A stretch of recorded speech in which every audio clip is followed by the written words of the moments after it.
ngopi dulu.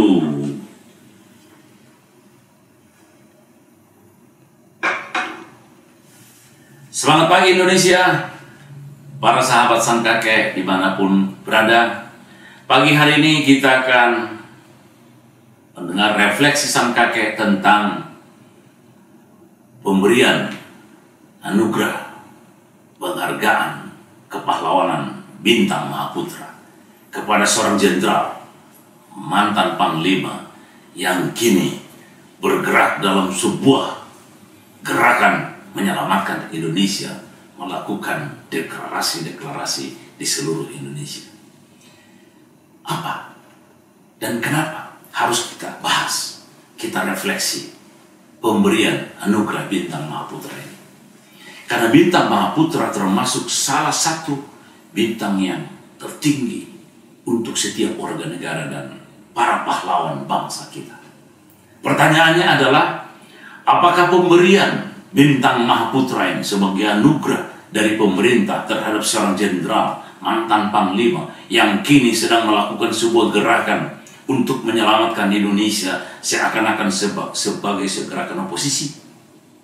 Apakah pemberian ini nanti akan membuat dia mundur dan kendur, tidak lagi mengkritisi pemerintah dengan gerakan-gerakannya ini? Atau apakah dia akan menjadi makin kritis? Kenapa kita harus pertanyakan ini? Karena baru-baru yang lalu juga ada dua Mr. F, ya, Fadli Zon dan Fahri Hamzah, diberikan Bintang Mahaputra, tapi juga tidak mengendurkan daya kritisnya kepada pemerintah. Karena seolah-olah bahwa daya kritis ini sudah menjadi dirinya dan tidak mungkin dilepaskan walaupun dia diberikan Bintang Mahaputra. Pertanyaannya adalah, apakah arti dan makna sebuah Bintang Mahaputra yang diberikan oleh negara kepada seseorang? Apakah itu tidak bermakna seharusnya dia berpikir positif, memberikan arahan, memberikan pemikiran, memberikan aksi atau kerja yang positif bagi bangsa dan negara? Apakah layak diberikan Bintang Mahaputra karena jabatan? Karena dia pernah memegang sebuah jabatan, tidak peduli apakah sumbangsihnya bagi negara sesudah dia lepas dari jabatan itu. Seharusnya ini menjadi pertanyaan, supaya Bintang Mahaputra tidak dianggap sebagai sesuatu yang tidak berarti dan bermakna. Seakan-akan ini tidak punya arti apa-apa. Tidak peduli ini diberikan oleh negara. Itu bukan diberikan oleh presiden sebagai pribadi, tetapi Bintang Mahaputra adalah penghargaan negara terhadap seorang warga negara yang berprestasi dan memberikan sumbangsi terbesar dan terbaik bagi bangsanya. Bukan mainan, bukan ecek-ecek. Oleh karena itu, pemberian ini seharusnya menjadi pertimbangan sangat bijak dari pemerintah. Tetapi yang menerima juga sudah seharusnya juga bijak. Kenapa harus kita katakan bijak? Hanya negarawan seharusnya, dalam tanda petik, yang berhak menerima Bintang Mahaputra. Tidak untuk politisi yang punya kepicikan politik, punya daya kritis katanya, tetapi sesungguhnya kita sedang merongrong kewibawaan dari negara atau pemerintah yang sedang memerintah. Kritis itu baik, tetapi kritis yang tidak konstruktif, yang bahkan mempunyai destruktif yang merusak, saya kira kurang dibutuhkan dimanapun. Oleh karena itu, seharusnya yang memberikan Bintang Mahaputra, yang menerima Bintang Mahaputra, harus merenungkan diri, merefleksi. Apa artinya ini?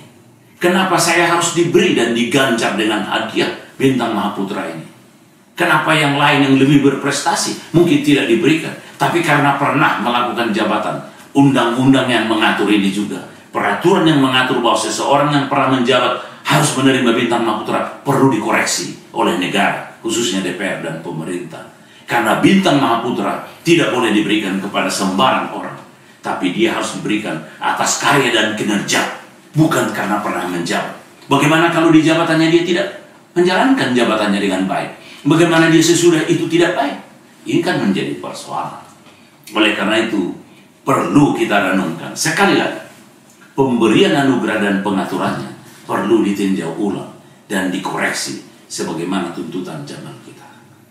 Itulah mungkin yang perlu kita sampaikan dalam rangka pemberian bintang Mahaputra terhadap seorang jenderal mantan Panglima ini, yang notabene sekarang kegiatannya seakan-akan banyak untuk melakukan oposisi kepada pemerintah dan seolah-olah ingin menyelamatkan, tapi sedang merencanakan sesuatu. Biarlah pemberian anugerah bintang Mahaputra ini membuat kita semakin bijak, semakin sejuk bangsa ini bisa berdamai walaupun berbeda pikiran, bisa duduk berdampingan walaupun berbeda rencana, konsep, dan apapun yang dipikirkan tentang masa depan. Ingat, pemimpin ini akan berganti secara alamiah. Biarlah pergantian ini alamiah, tidak perlu dengan kudeta, tidak perlu dengan pemikiran-pemikiran yang lain. Kalau mau menyelamatkan bangsa ini, mari duduk bersama, mari bekerja sama, sehingga kita bisa membuat karya-karya yang baik bagi bangsa dan negara. Sebagai bintang-bintang Mahaputra, sebagai orang-orang warga negara terkemuka, sehingga pemberian bintang Mahaputra tepat pada waktunya, tepat pada orangnya, dan tepat atas kinerja dan karya-karyanya bagi bangsa dan negaranya. Bukan karena jabatan, bukan karena sesuatu yang lain. Mari kita berlomba berbuat karya kinerja karsa untuk bangsa dan negara. Demikian refleksi sang kakek pada pagi hari ini. Semoga pemberian anugerah bintang Mahaputra semakin bermakna ke depan dan semakin banyak karya dan kinerjanya. Salam, sampai ketemu dalam refleksi sang kakek yang berikut. Terima kasih. Ngopi dulu.